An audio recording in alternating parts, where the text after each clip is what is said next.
Listo. Entonces, bueno, Medio abierto un poquito duero para que sepan que aquí es. Aquí, así. Gracias, sí, así está bien. ya le puse el micrófono. Necesitamos. ¿Perfecto? Bueno, entonces el día de hoy empezamos con el seminario de anemias neonatales. El día de hoy vamos a empezar con el módulo de la serie roja de medicina transfusionaria. A mí me corresponde hablar de anemia neonatal más allá de la fisiológica y la del prematuro. Entonces, para empezar a hablar de este tema, vamos a empezar con la definición. ¿Cómo definimos anemia en el recién nacido? Definimos anemia en el recién nacido como un valor de hemoglobina o hematocrito que está por debajo del percentil 5 para la edad gestacional y la edad postnatal. En esto, digamos que en esta definición es importante entender que la anemia no es una simple variable dicotómica, es decir, uno no puede decir que un recién nacido tiene o no tiene anemia. Esto es más bien un espectro. Entonces, porque digamos que se han hecho varios estudios donde diferenciar entre que la hemoglobina está de cierto valor para abajo, de cierto valor para arriba, no puede definir si clínicamente el paciente está cursando con un síndrome anémico o no. Por ejemplo, podemos tener un recién nacido con una hemoglobina por debajo del percentil 5 que esté asintomática y podría no necesitar evaluación, ni diagnóstico, ni tratamiento. Sin embargo, podemos tener un recién nacido que tenga una hemoglobina por debajo del percentil 5, que tenga signos de anemia como palidez, taquicardia o taquipnea. Y obviamente ese recién nacido va a meritar identificar la causa y seleccionar el tratamiento. En estas gráficas podemos ver que los valores desde la edad gestacional, desde las 22 semanas hasta, si lo vemos más adelante, tanto de la hemoglobina con el hematocrito, van a ir aumentando linealmente y ya vamos en el transcurso de la exposición a entender el por qué sucede esto. Esta es una tablita, simplemente esta es en gráfica y esta es en tabla para que les quede ahí de cuáles son los valores dependiendo de la edad gestacional en el primer día de vida de la hemoglobina y el hematocrito, tanto por debajo del percentil 5 como por debajo del percentil 1. Es importante mencionar el percentil 1 porque se han hecho bastantes estudios poblacionales eh, donde evaluaron o buscaron evaluar si era mejor definir anemia en el recién nacido por debajo de la hemoglobina o hematocrito, por debajo del percentil 1 o por debajo del percentil 5. Aún la definición, digamos que es por debajo del percentil 5. Sin embargo, sí se ha visto que hay algunos neonatos que por debajo del percentil 5 no presentan signos de anemia o descompensación hemodinámica y por eso siempre es importante en las tablas tener hemoglobina por debajo del percentil 1. Ahora, ¿qué pasa posterior al primer día? Pues bueno, posterior al primer día, durante las primeras semanas posteriores al nacimiento, los niveles de hematocrito y hemoglobina van a ir disminuyendo gradualmente. Aquí tenemos dos gráficos, tanto con recién nacidos mayores de 35 semanas como con recién nacidos menores de 35 semanas, donde podemos evidenciar la caída. Aun cuando la caída de la hemoglobina y el hematocrito es discretamente más inclinada en los prematuros, pues igual en los dos casos va a ir disminuyendo. Como les digo, a lo largo de la exposición vamos a entender el porqué de esta razón. Ahora, si tenemos un paciente que estamos evaluando ante una sospecha de una anemia neonatal, entonces yo tengo que preguntarme primero si estoy entre las primeras 24 horas de vida de ese recién nacido o no. Si estoy entre las primeras 24, nos vamos a ir a la tabla del primer día de vida, que va a evaluarlo dependiendo de la edad gestacional de ese recién nacido y vamos a ver si tiene una hemoglobina o un hematocrito por debajo del percentil 5. Si está por debajo del percentil 5, entonces nos debemos preguntar si ese recién nacido tiene signos o síntomas de anemia o si está por debajo del percentil 1. En cualquiera de esos dos casos tiene indicación de evaluación diagnóstica y tratamiento. Mientras, si tenemos un paciente estable o que no esté tan debajo, es decir, está entre el percentil 1 y el percentil 5, pues podríamos contemplar no hacerle un gran análisis a este recién nacido, sino simplemente, dependiendo de la evolución clínica, plantearnos tomar una biometría de control unos días o semanas después. Esta es una tablita general de causas más frecuentes de anemia neonatal en la primera semana de vida. Vamos a irlas como desglosando cada una más adelante, pero mencionar que dentro de las primeras causas están las hemorragias perinatales, tanto placenta previa, BRUPS o todas las complicaciones que puedan tener perinatal el recién nacido, que están asociadas pues a hemorragia o pérdida aguda de sangre, las hemorragias internas propias del recién nacido, la enfermedad hemolítica del recién nacido, que será tema de otra exposición, y el déficit de 6-glucosa-fosfato deshidrogenasa, que lo vamos a ver que es frecuente dependiendo obviamente de la región donde nos encontremos. En algunas alcanza a ser tan frecuente como hasta del 20-30% y en otros menos, 5%. Infecciones congénitas o sepsis temprana y evidentemente en los prematuros, sobre todo las flebotomías repetitivas. Después de la primera semana ingresan otros diagnósticos como la anemia fisiológica del recién nacido, la anemia del prematuro, el déficit de hierro, las hemólisis persistentes por tanto membranopatías como por enzimopatías, las infecciones tardías, las enfermedades crónicas y los errores congénitos, por ejemplo, la anemia de Blackman-Diamond o pues las aplasias medulares. Pero bueno, la pregunta es, ¿por qué le pasa esto al neonato? Es decir, ¿por qué estamos viendo hematología neonatal aparte de la hematología pediátrica? Entonces vamos a empezar desde la hematopoiesis. La hematopoiesis se define entonces como la producción de células que va a tener, en este caso, el recién nacido o el feto, que vamos a empezar desde la hematopoiesis fetal, que se va a dar por la producción de células madre hematopoyéticas, que en este caso, como estamos hablando de la anemia del neonato, va a producir hasta 200 billones de glóbulos rojos cada día. El recién nacido, como vamos a ver, tiene unas características distintivas y hay que entender que la hematopoiesis es un proceso regulado, es decir, el cuerpo va a entender que entre más requerimientos tenga este paciente, pues mayor va a ser la producción a la diferenciación. ¿Y por qué será esto? Vamos a ir viendo que es asociado a factores de crecimiento, citoquinas, niveles de oxígenos, procesos metabólicos, feedbacks negativos o positivos. Y esto nos va a explicar mucha de la historia natural de las patologías hematológicas que vamos a ir mencionando o que ya hemos mencionado. Esta tabla creo que todos la hemos visto y es solamente para entender algo y es que esta, vamos a ver la hematopoiesis primitiva, prodefinitiva y definitiva y entender que esto no es un proceso continuo, es decir, esto no es como que la hematopoiesis primitiva se convirtió en la prodefinitiva y la prodefinitiva se convirtió en la definitiva, no. Estos son procesos que se van solapando dependiendo de las necesidades que vaya teniendo tanto el embrión como el feto durante pues todo el embarazo. Entonces vamos a empezar con la hematopoiesis primitiva. La hematopoiesis primitiva inicia más o menos entre la semana 3 y 4 en el embarazo y se va a dar o van a ser en la pared mesodérmica del saco vitelino, que en este contexto es un tejido extraembrionario. Como lo podemos ver aquí en esta grafiquita, entonces, bueno, no es que lo puedan ver porque está muy chiquito, pero a nivel del saco vitelino, entonces se va a dar dando la formación de estas islotes, ¿vale? Estos islotes se consideran como o se llaman como islas sanguíneas de Pander. Las islas sanguíneas de Pander, que en esta grafiquita las podemos ver mejor, se van a ir formando y van a dar continuidad, o al unirse van a formar lo que conocemos como los vasos sanguíneos. Pero, ¿qué es lo importante? Lo importante es la célula que está a este nivel. Entonces tenemos el saco vitelino y vamos a tener el mesodermo del saco vitelino. Ahí van a estar estas células mesodérmicas que van a dar origen a el hemangioblasto. El hemangioblasto es una célula que en realidad no es como muy inteligente, por digámoslo de alguna manera, y solamente va a ser bipotencial. Va a tener la capacidad de dividirse en dos células, o una especificación endotelial, es decir, se va a ir hacia el endotelio de estos vasos sanguíneos, o una especificación hematopoyética. Esto no va a dar origen a una célula madre hematopoyética, va a dar origen, ahorita vamos a ver, solamente a la serie roja y a algunos macrófagos, pero no se define como una célula madre hematopoyética. Esta imagen solamente se las traje para mostrarles cómo a nivel de los vasos sanguíneos, ya en el saco vitelino, vamos a tener células nucleadas, entonces células rojas nucleadas. Y esto es importante porque lo que va a ir haciendo el embrión es que va a ir produciendo de manera más rápida o más lenta, dependiendo de las necesidades que vaya teniendo oxígeno el cuerpo. Entonces, en este caso, él necesitó producir rápidamente celulitas que me transportaran oxígeno, pero no son células que tengan mayor desarrollo. Entonces, esta hematopoiesis primitiva va a dar origen a esto que se conocen como los eritroblastos primitivos, son células grandes nucleadas que van a tener una vida muy corta y también a los macrófagos primitivos. En esta etapa es importante mencionar la hemoglobina. La hemoglobina, pues, digamos que todas la conocemos, sabemos que es una proteína que va a tener dos dímeros que van a ser dentro de, digamos, esos dos dímeros, dos complejos de la hemoglobina o de las cadenas alfas y dos complejos de las cadenas beta. Los complejos de las cadenas alfas van a estar ubicados en el cromosoma 16 y van a estar por la cadena Z y las cadenas alfa 1 y alfa 2. Y el complejo de las cadenas beta va a estar dado por el epsilon, el delta, el gamma y las beta. A este nivel de la hematopoiesis primitiva vamos a ver que tenemos estas tres hemoglobinas. La hemoglobina de Gower 1, que va a estar dado por dos cadenas Z, dos cadenas epsilon. La hemoglobina de Gower 2, dos cadenas alfa, dos cadenas epsilon. Y la hemoglobina de Portland, que es dos cadenas Z, dos cadenas gamma.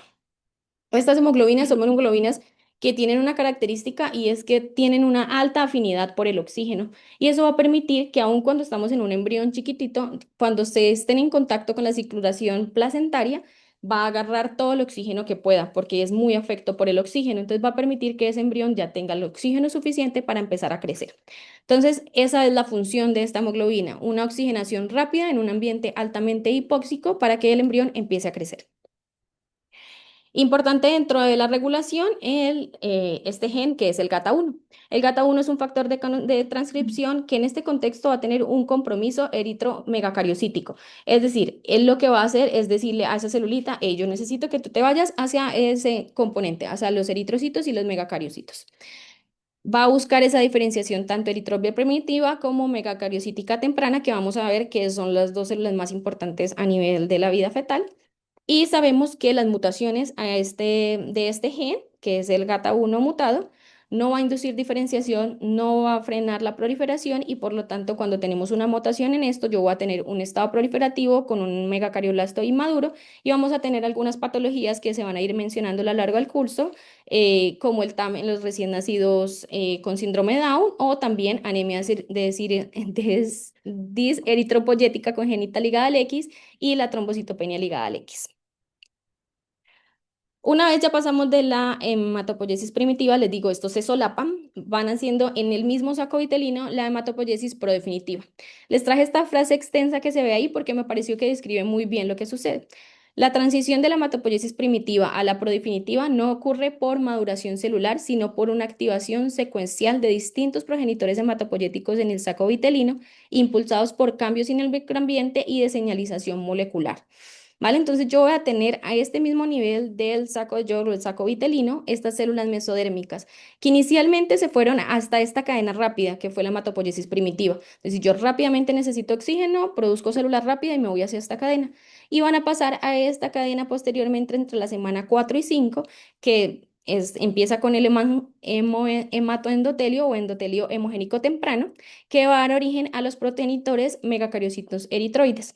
Digamos que esto todavía está muy en estudio, generalmente se hace en peces cebra y en ratoncitos, como toda esta evaluación inicial, pero lo que se sabe hasta ahora es que va a dar origen a esto, a las células progenitores mieloides y eritroides, que van a hacer una producción rápida en el saco del YOL y después van a migrar hacia el hígado. ¿Por qué migran hacia el hígado estos prodefinitivos? Porque lo que busca es que el hígado se vaya acostumbrando a tener células, vaya creando un ambiente para hematopoiesis definitiva. Va a aparecer algo que es importante dentro de la hematopoiesis embrionaria y fetal, que es la transición endotelio-hematopoyética, pero en este caso es parcial. ¿Por qué es parcial? Porque aún no producimos células madre hematopoyéticas. Es decir, si yo intentara con estas celulitas sacarlas y trasplantar a alguien, no puedo, porque estas células no tienen las capacidades hematopoyéticas que tiene una célula madre hematopoyética. Entonces, también es importante mencionar que en los últimos años se ha visto que no solamente producen megacariocitos y eritroides, sino que también ya empieza desde ahí la línea linfoide. Esto no está altamente estudiado, pero sí se sabe que hay linfocitos no maduros que están circulando ya más o menos a esta etapa de la hematopoiesis prodefinitiva. Un tema o un tip interesante es que estos progenitores megacariocitos, mieloides y eritroides van a dar origen a los macrófagos residentes en el tejido. Entonces, por ejemplo, las microglías salen de esta célula. Las microglías que migraron al cerebro van a salir de estas células y son unas células que van a tener capacidad de autorrenovación en el adulto independiente de la célula madre hematopoyética. Entonces, este es el origen de algunos de los macrófagos que ya son tisulares. Hola, ¿puedo pasar? Perdón. Perdón. Ahora, pasamos a la última etapa que es la hematopoiesis definitiva. La hematopoiesis definitiva nace desde la semana 10 y va a nacer en un área que se conoce como el endotelio hemogénico de la aorta dorsal. Ese es el lugar donde se va a dar origen a la hematopoiesis definitiva. Aquí sí vamos a tener la transición endotelio hematopoyética verdadera. ¿Por qué es verdadera? Porque produce células madre hematopoyéticas. Una célula madre hematopoyética es aquella que va a tener la capacidad de autorrenovación, diferenciación multilinaje y repoblación a largo plazo. ¿Qué es importante a este nivel? Que la migración es secuencial, es decir, yo voy a tener el nacimiento de estas celulitas a nivel del endotelio hemogénico de la aorta dorsal, que estas células van a migrar a mi hígado fetal, donde van a haber una hematopoiesis masiva y el hígado va a ser como el principal creador de células madre hematopoyéticas durante toda la etapa fetal. Posteriormente, hay estudios discordantes entre si el vaso cumple un papel muy importante o no cumple un papel muy importante. La mayoría lo ponen, hay otros que dicen que la verdad es que no genera un papel muy importante. Y estas van a migrar a la médula ósea, que definitivo ya sabemos es la que va a ser la hematopoiesis postnatal. Pero el más importante a este nivel va a ser el hígado fetal, aun cuando ya empiece la hematopoiesis en la médula ósea. Dentro de estas vías de señalización es importante mencionar este gen que es el Notch-JAK1. Esta va a ser una vía que va a ser una vía de decisión de identidad. ¿Se acuerdan que en la hematopoiesis primitiva habíamos hablado de que teníamos una célula que era bipotencial? Esta no es una célula bipotencial. Esta va a ser una célula que es la misma célula, pero dependiendo de la señalización que yo le dé, me voy a volver hacia una célula madre hematopoyética o hacia una célula endotelial del endotelio arterial, porque solamente son del endotelio arterial. Entonces, si yo tengo esta vía activada, aquí les puse un dibujito, espérenme, y es actividad del notch. Si yo tengo un notch muy activado, es decir, si yo activé por el DLL4 esta vía, entonces yo voy a tener una vía de notch muy activada. Si la tengo muy activada, mi celulita lo que va a decir es, no, yo soy un endotelio y soy un endotelio arterial y me voy a quedar como una célula endotelial. Pero si yo tengo una vía de notch no muy activada, pero tampoco inhibida, que normalmente su activador va a ser el JAK1, entonces yo voy a decidir ser una célula hematopoyética. Entonces, esta vía lo que va a hacer es decidir la identidad celular, o soy endotelio o soy una célula madre hematopoyética, va a apagar el programa endotelial y va a reprimir la caderina y el PK, que sabemos que son como moléculas que están implicadas en la adhesión. Entonces, lo que va a permitir es que esta celulita que estaba pegada a ese endotelio migre para ser una célula madre hematopoyética que va a fluir por el sistema sanguíneo. Em, Va a permitir lo que ya sabemos, la transición hematoendotelial, que precisamente es eso, es una celulita que es la misma, pero va a convertirse dependiendo de las señales. Y algo muy importante es que el RUNX1 va a ser como de los principales promotores a esta vía. Yo voy a activar mi vía por el JAK1. El JAK1 está en las células del cualquiera que hayan ahí rotando alrededor de ese nivel o de esa celulita que haya ahí va a tener un activador YEC1, todavía no se sabe cuál es esa célula que tiene ese YEC1, va a unirse al Notch y el Notch lo que va a generar es toda la cascada que va a generar intracelular. Dentro de ellos va a activarme aquí a este nivel dos que conocemos muy bien, el GATA2 y el RUNX1.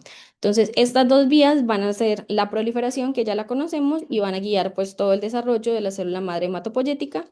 Y ya sabemos que las mutaciones pues a este nivel pues van a generar algunas de las patologías que ya conocemos y que vamos a ir mencionando en el curso. Esto solamente para saber de las hemoglobinas. Habíamos hablado ya de las hemoglobinas embrionarias. Ahorita vamos a hablar de la hemoglobina fetal, que va a ser como el siguiente paso. Entonces, acuérdense, tenemos dos dímeros de cadenas alfa, tipo cadena alfa, que en este caso la mayor y la más predominante sí van a ser las cadenas alfa. Y de las cadenas beta tenemos tanto delta como gamma y como beta. Entonces, pues en este caso lo que vamos a tener es gamma, gamma con alfa va a darnos la hemoglobina fetal y alfa con beta pues nos va a dar la hemoglobina del adulto. Y esta que es muy parecida a las que les mostré al principio, solo para hacer un resumen de lo que ya vimos entonces, ¿vale? Tenemos hematopoiesis primitiva, primordialmente en el saco vitelino, después va a pasar una prodefinitiva, que ya sabemos que se van a solapar, esta inicia en el saco vitelino, y la definitiva que va a iniciar a nivel de la aorta dorsal. Han habido muchos estudios como a los últimos años porque se creía que estas células madre estas células primitivas y prodefinitivas como que se perdían en el feto y ya no volvían a aparecer, pero se ha visto que inclusive en el adulto tenemos células algunas primitivas y algunas prodefinitivas. Entonces estas células sí van a ser importantes durante todo el desarrollo, tanto embrionario como fetal, inclusive en el adulto.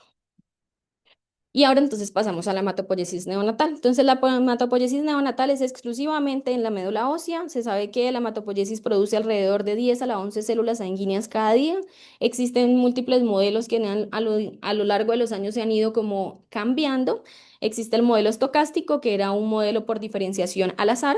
Posteriormente sale el modelo clásico o monofilético, que es que una sola célula madre va a producir todas mis células de ahí en adelante y ahora digamos que se reparte modelo continuo, que es básicamente una unión entre las dos. Yo tengo una célula, una sola célula madre que me va a producir todas las otras celulitas, pero que por condiciones de necesidad del cuerpo van a decidir hacia dónde yo me voy. Entonces no están al azar, porque si dicen que hay que mover el estocástico, no están al azar, pero sí definitivamente mi cuerpo va a definir hacia dónde yo qué más necesito. Necesito más eritrocitos, necesito más megacariocitos, necesito más linfocitos.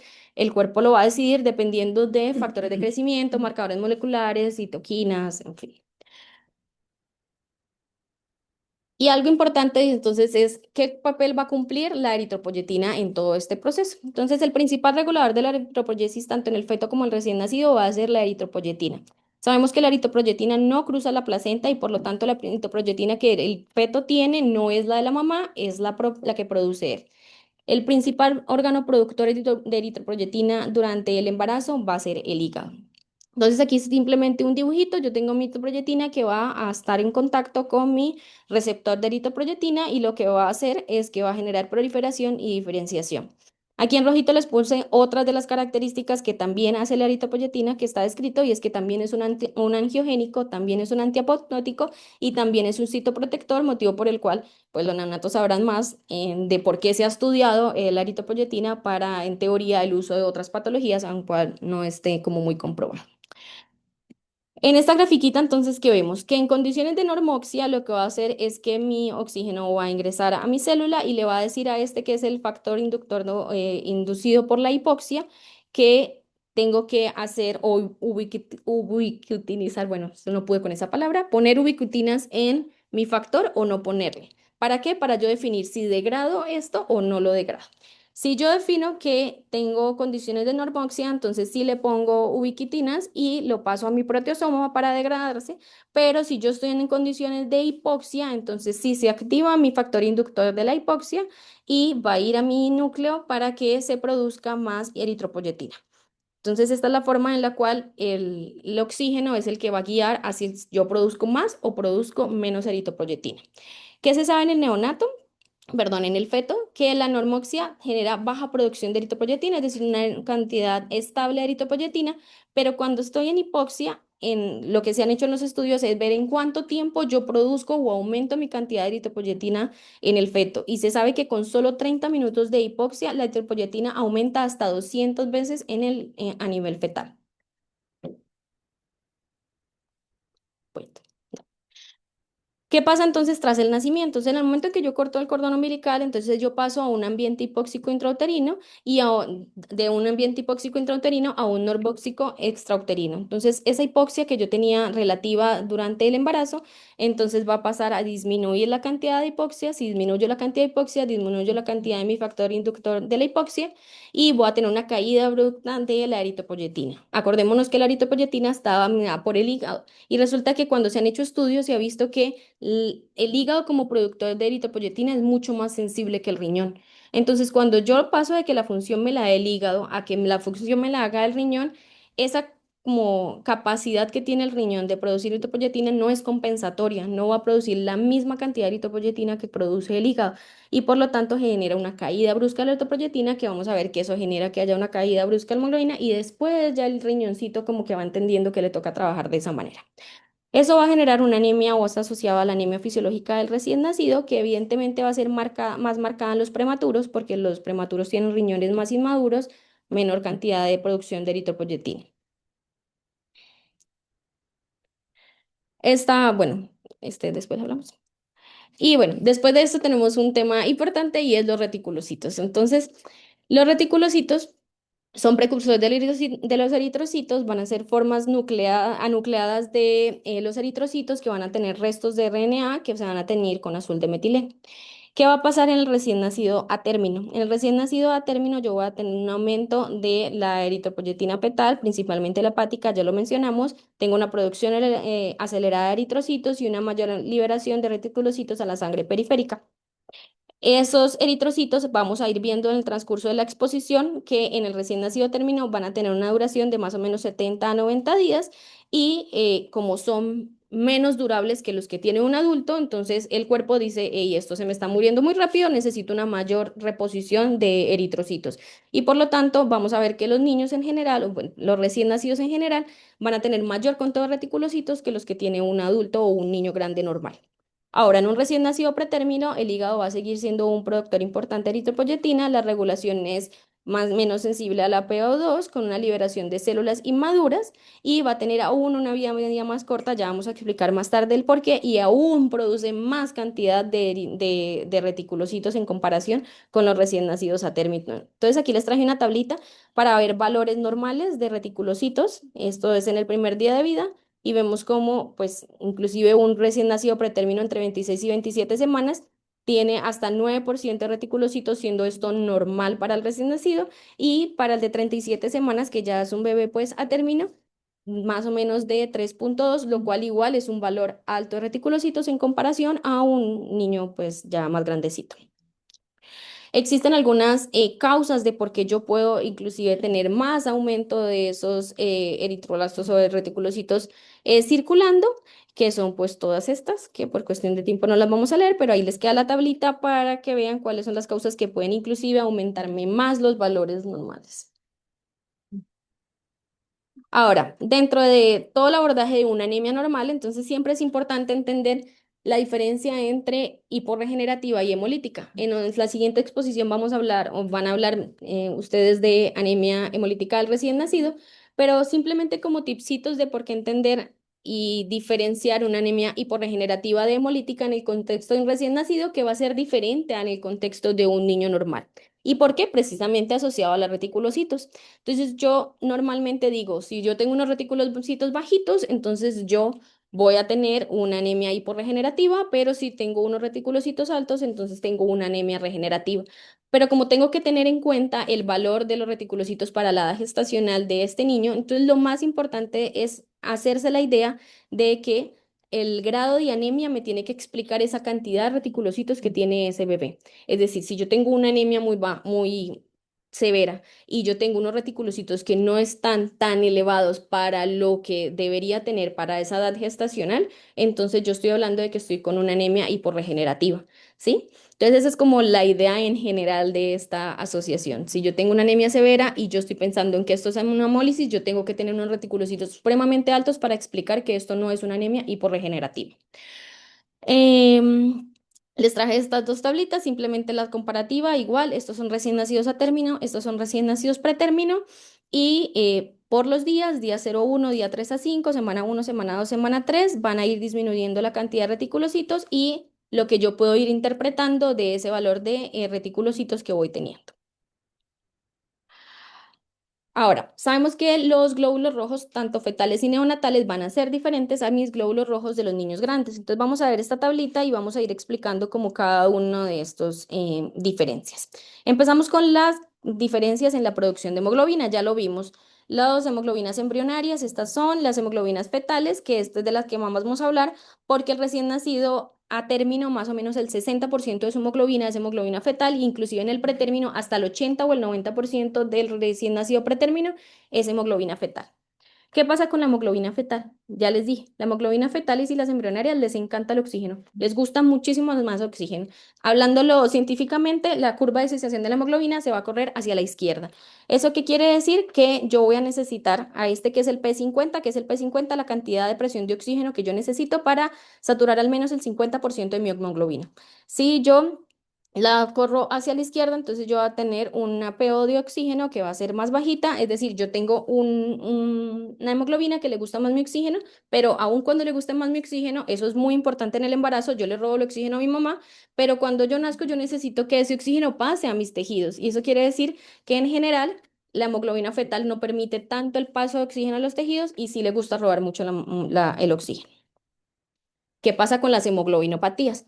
Aun cuando la drepanocitosis no se presenta generalmente en el neonato, por eso solamente la voy a mencionar por encima, sabemos que esto es una hemoglobinopatía, entonces sabemos que la hemoglobina fetal, que la tenemos hasta en el 70-80% del recién nacido, va a proteger a este recién nacido de que si yo curso con una drepanocitosis o una anemia de células falciformes, cuando yo nazca, como yo tengo más hemoglobina fetal, pues la cantidad de hemoglobina S que tengo es poquita y no voy a presentar mayor manifestación hasta más o menos a los 6-8 meses de vida, que yo ya voy haciendo ese cambio a hemoglobina S o hemoglobina del adulto y voy a perder mi cantidad de hemoglobina fetal que me va a mí a proteger. Esa es la drepanocitosis, pero de lo que sí vamos a hablar es de las talasemias. ¿Qué son las talasemias? Las talasemias son defectos en la síntesis de las cadenas de globina. Van a ser mucho más frecuentes en las regiones mediterráneas, Oriente Medio y Asia Oriental, pero como tenemos tanta migración, pues la verdad es que sí podemos tener talasemias. En México entiendo que hay unas regiones donde hay más talasemias que en otras. En países como el mío hay demasiada talasemia. Entonces, en las talasemias vamos a tener talasemias alfa y talasemias beta. ¿Qué quiere decir una talasemia beta? Una talasemia beta quiere decir que yo voy a tener un déficit de mis cadenas o de mis globinas beta. Dependiendo de si tengo déficit de mis dos cadenas beta, tengo una talasemia mayor, o si tengo solamente una, entonces voy a tener una talasemia menor. Como la cadena beta es la implicada, si yo tengo una hemoglobina fetal que es alfa más el del más gamma, entonces yo también tengo protegido ese recién nacido. Si yo tengo una talasemia beta, el recién nacido está protegido más o menos igual, 6 a 8 meses de vida es el momento donde se va la presentación inicial de las talasemias beta. Pero en las talasemias alfa, yo no tengo cadenas alfa que vayan a hacer compensación como en el contexto de la hemoglobina fetal, porque la hemoglobina fetal también necesita una cadena alfa. Entonces no voy a tener esa protección. Como lo vimos al principio, bueno, también la podemos ver aquí. Las cadenas alfa tienen dos gencitos, alfa 1 y alfa 2. Si ven la beta, solamente tiene uno. Entonces, eso quiere decir que yo tengo aún más espectro de la enfermedad en las talasemias alfa. Entonces, ¿qué puede suceder? Yo puedo tener cuatro alelos funcionales, es decir, mi mamá me dio mis dos alelos bien, mi papá me dio mis dos alelos bien, eso es una hemoglobina normal. Yo puedo que mi papá tenga un rasguito, es decir, solamente uno de sus alelos esté comprometido y mi mamá esté bien, entonces yo voy a tener algo que se conoce como una talasemia menor o una talasemia silente, porque en realidad tres funcionan bien, no pasa nada. Voy a tener un rasgo talasémico, que yo tengo dos de mis alelos van a ser no funcionales, ya sea porque o mis dos papás tienen la mitad y les funciona, o porque mi mamá tiene una talasemia mayor y mi papá está bien. En cualquiera de los dos casos, ya sea homocigoto o heterocigoto, yo voy a tener un rasgo talasémico. La presentación clínica de esto es muy variable, puede ir desde una anemia leve hasta alto requerimiento transfusional, dependiendo de otras como cosas, sobre todo las mutaciones que esté asociada. Y lo que más nos importa aquí, que son estas últimas dos, enfermedad de la hemoglobina H y el síndrome de hidroxetal o de hemoglobina de Barth. Si yo tengo solamente un alelo funcional, voy a tener la enfermedad de la hemoglobina H, y si yo tengo un síndrome de hidroxetal o de hemoglobina de Barth, quiere decir que no tengo ninguna de mis cadenas alfa. Bueno, entonces, como les dije, vamos a tener cualquiera de los dos casos, un síndrome de hemoglobina H o un síndrome de hemoglobina de Barth. Esta es el síndrome de hemoglobina H. Yo voy a tener generalmente tres disfuncionales y una que todavía me funciona. ¿Qué pasa cuando yo digamos, en un eritrocito, mi hemoglobina no tiene donde unirse tanto los dímeros de las cadenas alfa como de mis cadenas beta normales? Entonces lo que va a suceder es que se van a ir agrupando estas cadenas beta que yo normalmente no tengo con qué unir porque no tengo cadenas alfa. Entonces estas cadenas beta lo que van a hacer es que se van a ir depositando en este eritrocito. Entonces en la vida postnatal el exceso de cadenas beta va a generar algo que se conoce como hemoglobina H.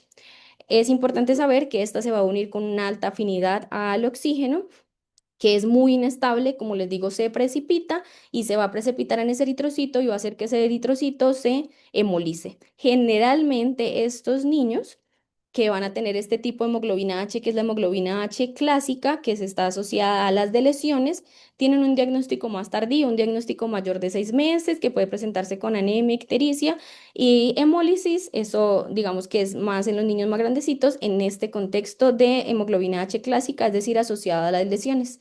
Pero tenemos o se ha estudiado otro tipo de talasemia alfa, de hemoglobina H, que es la no delecional, que es la que está asociada a mutaciones. Esta que está asociada a mutaciones generalmente sí se va a presentar desde el recién nacido. y se va a presentar como una anemia neonatal, ictericia temprana, alto requerimiento de transfusional, hepatosplenomegalia y hasta el 25% de estos niños van a tener hemoglobina de Bart, es decir, la que no tiene ningún tipo de cadena alfa en su contenido. Y por el otro lado, entonces tenemos aquel que no tiene nada, nada de cadenas alfa. Ese que no tiene nada, nada de cadena alfa es un síndrome, se conoce como la enfermedad de Barr o un síndrome de hidrocefalia fetal, evidentemente asociado a hemoglobina de Bart. Este es un, digamos, como un resumencito de esta enfermedad. Aquí se los pone. Entonces vamos a tener hemoglobina de Bart, que es que durante el embarazo, como yo no tengo cadenas alfa, entonces voy a tener mis cuatro cadenas gamma. Esas cuatro cadenas gamma son conocidas como hemoglobina de Bart. Desde el embarazo, ese niño va a tener hipoxia severa, anemia hemolítica y una eritropoyesis inefectiva. ¿Cómo, digamos que se han manejado estos niños? Generalmente esto lo diagnostica el ginecólogo y desde este momento o el perinatólogo tiene que empezar a hacer transfusiones intrauterinas para lograr que este bebé como que se pueda salvar. Esto es importante conocerlo desde la etapa temprana porque ese bebé que ya tiene este diagnóstico prenatal, en el momento en que nace, tiene indicación de que antes de haber nacido ya tenemos que saber cómo lo voy a transfundir, es decir, qué tanta hemoglobina de Bar tiene ese bebé para yo saber cómo voy a poder transfundir a este bebé desde que nace. Hay descritos casos, este inclusive es una serie de casos cuando hacen este reporte y ellos mencionan adicionalmente que se ha visto que una asociación entre esta hemoglobina de Barr y anormalidades o anomalías congénitas, sobre todo genitourinarias y esqueléticas, y alteraciones en el neurodesarrollo. Una de las principales manifestaciones, o como generalmente está conocido desde hace muchos años, es que nacen como un síndrome de hidrocefalia fetal y pues que la mayoría de los niños mueren, pero como les digo, en estos últimos relatos que hay pues en otros países, empiezan a hacer transfusiones intrauterinas desde pues, la etapa intrauterina, el bebé nace, empieza a transfundirse desde el nacimiento y hay inclusive casos reportados de hemoglobina de Barr que están vivos hasta los 36 años, tiene reporte el más viejito que está reportado. ¿Cómo es digamos que el soporte a largo plazo de estos niños? Alto soporte transfusional con altos requerimientos de quelante. Hay casos de trasplantes que se han podido hacer, sobre todo pues en países donde tienen las condiciones para hacer trasplantes rápidos y tempranos, pues porque son niños que si ya los tenemos sometidos a alta carga de hierro, pues sabemos que van a tener peores desenlaces en un trasplante. Entonces lo ideal sería trasplantarlos muy chiquiticos para que no estén sometidos a esos riesgos. Pasamos al segundo grupo, que es el grupo de las alteraciones de la membrana del eritrocito. Entonces, los recién nacidos y los fetos van a tener una resistencia disminuida a la lisis osmótica, una mayor fragilidad y deformación mecánica, un aumento del contenido de lípidos y de perfil de fosfolípedos alterado, un transporte de glucosa alterado, una expresión débil de antígenos de los grupos sanguíneos A, B y I, que eso lo van a mencionar posteriormente, y un aumento de variación en la forma de los glóbulos rojos. Eso es lo que lo diferencia generalmente de los niños mayores o de los adultos. En general, la vida media de los eritrocitos es menor en comparación que la de los niños más grandes. Los recién nacidos pretérminos se sabe que tienen una vida media del eritrocito entre 35 y 50 días y el recién nacido a término más o menos entre 60 y 70 días. También se sabe que como tienen alteraciones en esta membrana, tiene una membrana más flexible pero más inestable, un citoesqueleto más inmaduro, van a tener menor contenido de espectrina, anquirina y proteína de la banda 3. Esto va a generar que tenga una mayor capacidad de deformación irregular y por eso vemos estos frotis sanguíneos que son normales para los recién nacidos. Entonces, si vemos esto, para nosotros decíamos, uy, no, tiene poiquilocitosis, 10 cruces, ¿sí o no? Pero es normal por precisamente las características que le estamos diciendo. Este es uno de 25 semanas y este es uno de 28 semanas, que inclusive sigue teniendo mucha poiquilocitosis, pero ya se va notando que va disminuyendo la poiquilocitosis en comparación pues al de 25 semanas y evidentemente tiene mucha más en comparación a un niño sano o grande.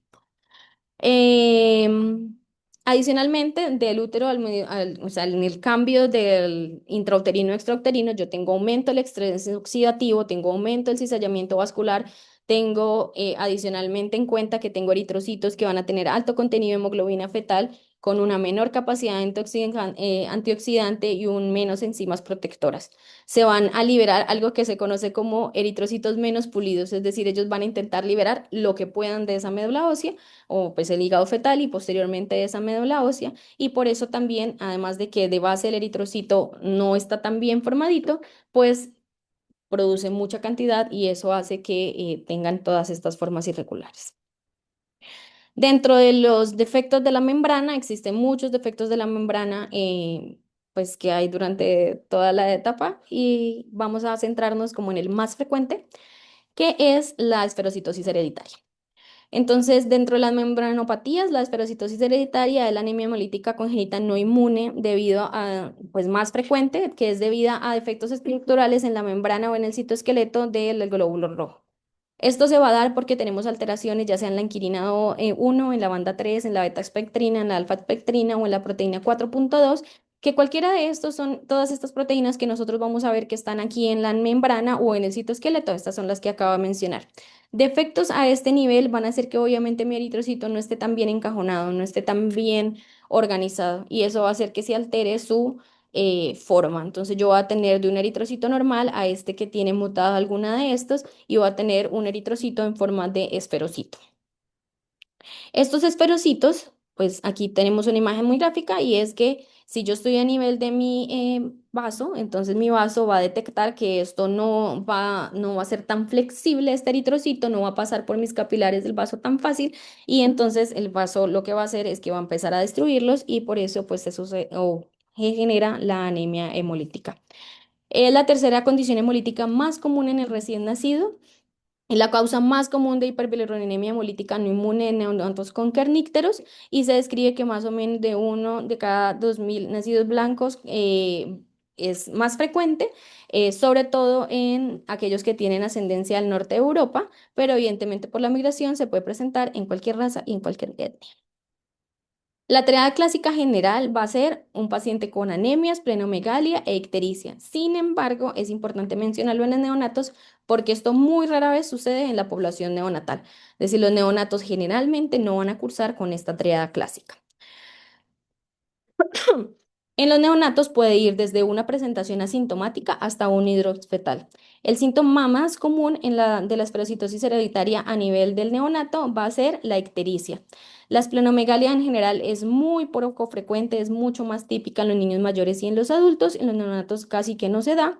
Y que es importante mencionar, digamos que en esta etapa, que la hemoglobina similar de los recién nacidos normales al nacer y en los primeros días, y que más o menos después de la primera semana, esta hemoglobina es que va a poder caer abruptamente. Es decir, yo puedo tener un niño con manifestación de ictericia en mi recién nacido que no tenga una anemia tan severa, porque si nosotros vemos los niños más grandes, que generalmente estamos expuestos a ellos, pues llega el niño muy amarillo y con una anemia muy severa.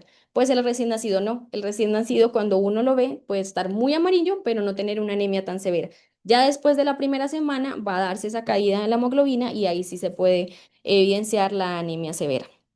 Esto es importante detectarlo a tiempo porque si yo simplemente digo que el niño tiene una ictericia neonatal y que yo voy a manejarla con fototerapia, pero yo no sospeché de que este niño estuviera cursando con una esferocitosis hereditaria, ese niño yo le voy a dar de alta y cuando vuelva a la semana puede llegarme con una anemia severa, con palidez, dificultad respiratoria y dificultades para alimentarse porque pues no le manejé la causa inicial o no sospeché la causa inicial que era la esferocitosis hereditaria.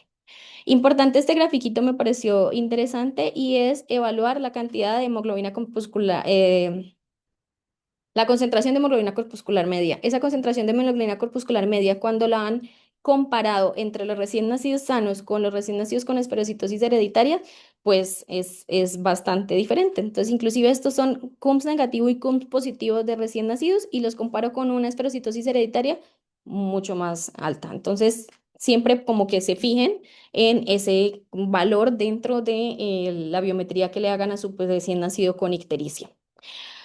Importante también mencionar que hasta 2/3 de los pacientes con esferocitosis hereditaria al nacimiento van a tener un frotis sin esferocitos.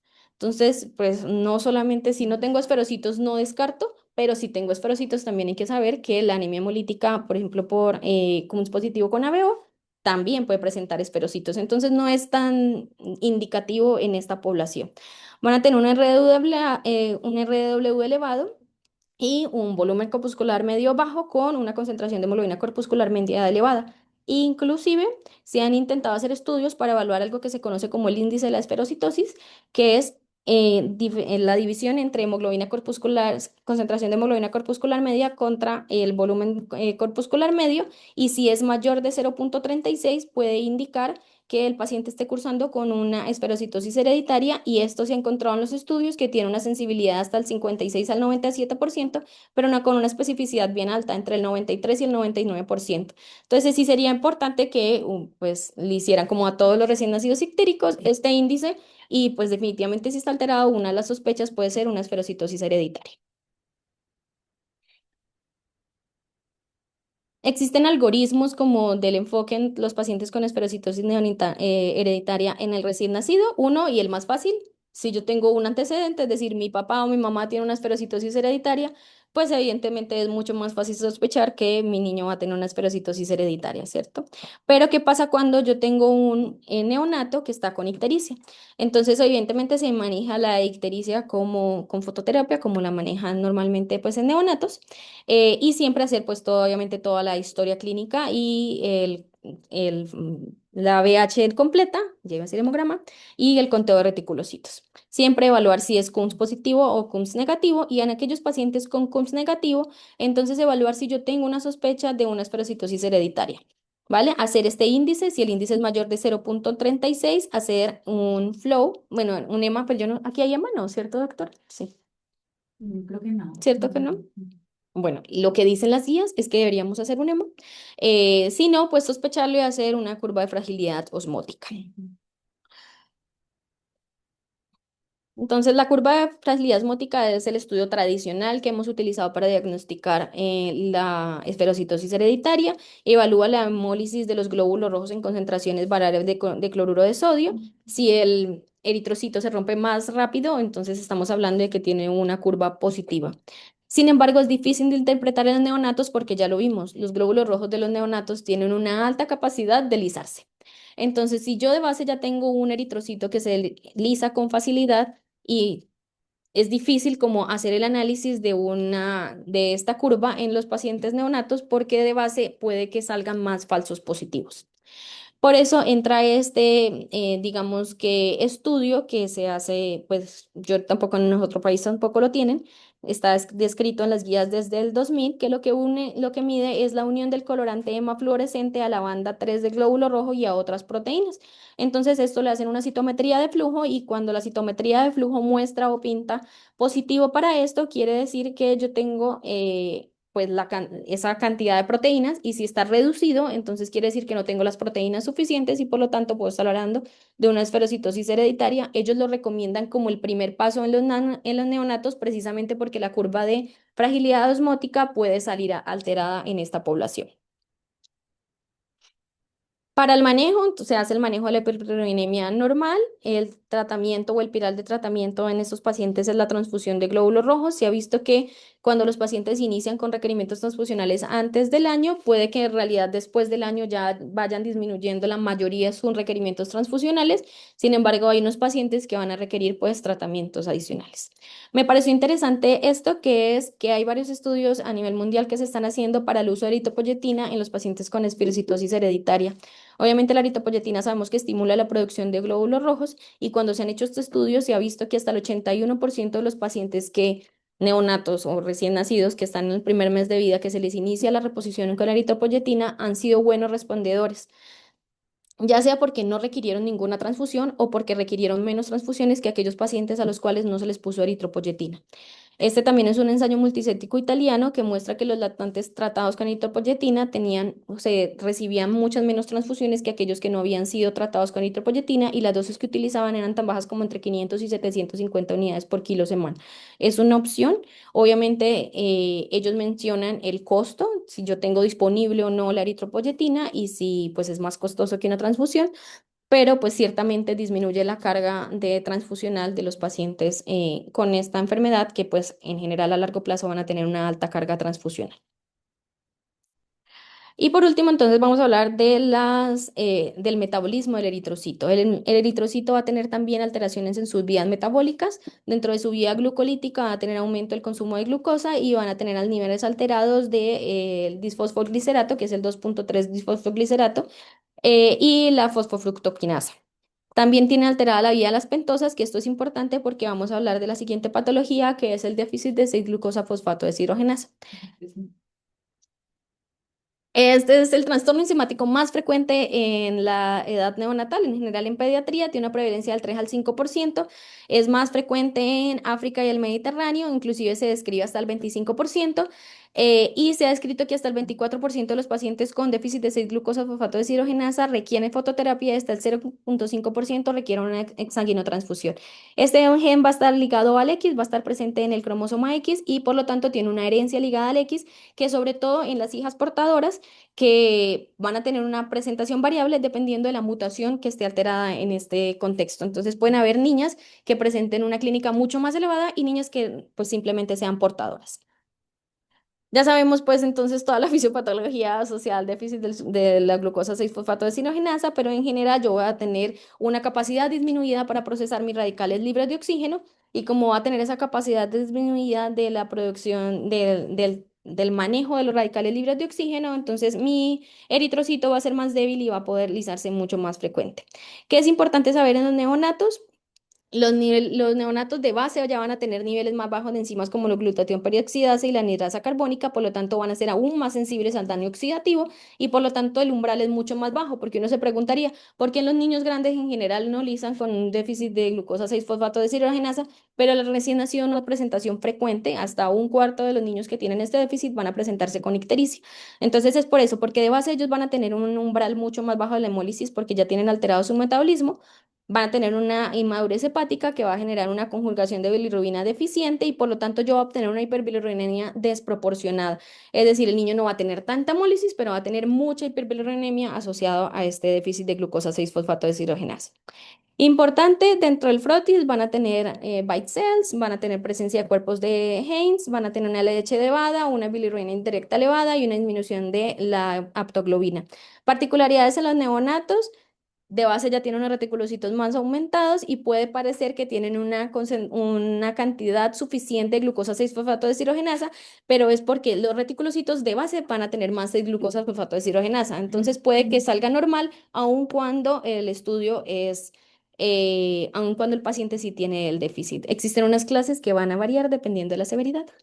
Y este es el tamiz que se hace normalmente, que es la prueba de mancha fluorescente que va a detectar la producción de NADPH. Buena, digamos que los pro es rápida, es barata, es ideal para un tamizaje, sobre todo en los países donde no hay mucho dinero, pero los contras es cualitativa, no es cuantitativa y no va a detectar bien las deficiencias parciales. Sobre todo se ha visto en los estudios que las mujeres heterocigotas, como no tienen una predominancia total, no se diagnostican frecuentemente, entonces sí tienen una alta carga de falsos negativos, sobre todo cuando el paciente está en crisis porque tiene más reticulocitos, tiene más 6-fosfato, glucosa fosfato deshidrogenasa. Siempre tener en cuenta esto en la interpretación. Si yo tengo una fluorescencia presente, está normal. Si yo tengo una ausente, es una deficiencia, pero puedo tener muchos falsos negativos. Por lo tanto, si yo sigo creyendo que ese paciente tiene un déficit de glucosa fosfato deshidrogenasa, no crean el tamizaje, háganle una prueba cuantitativa cuando el paciente no esté en crisis o háganle un estudio molecular que sería la prueba confirmatoria. Este es el algoritmo que está en la Sociedad Mexicana para el tamizaje de la glucosa 6-fosfato deshidrogenasa y siempre entregarle a los papás todo lo que no debe comer, que básicamente es habas y todos los medicamentos que van a aumentar la lisis. Y bueno, esto ya lo he dicho, que es simplemente el resumen, recién nacidos a término van a tener una caída de hemoglobina, como dijimos, más allá de la anemia del prematuro. Entonces, pues ya sabemos, existe la anemia del recién nacido y sabemos que también existe la anemia del prematuro, que está asociada a todo esto. Y muchas gracias. Lo lograste.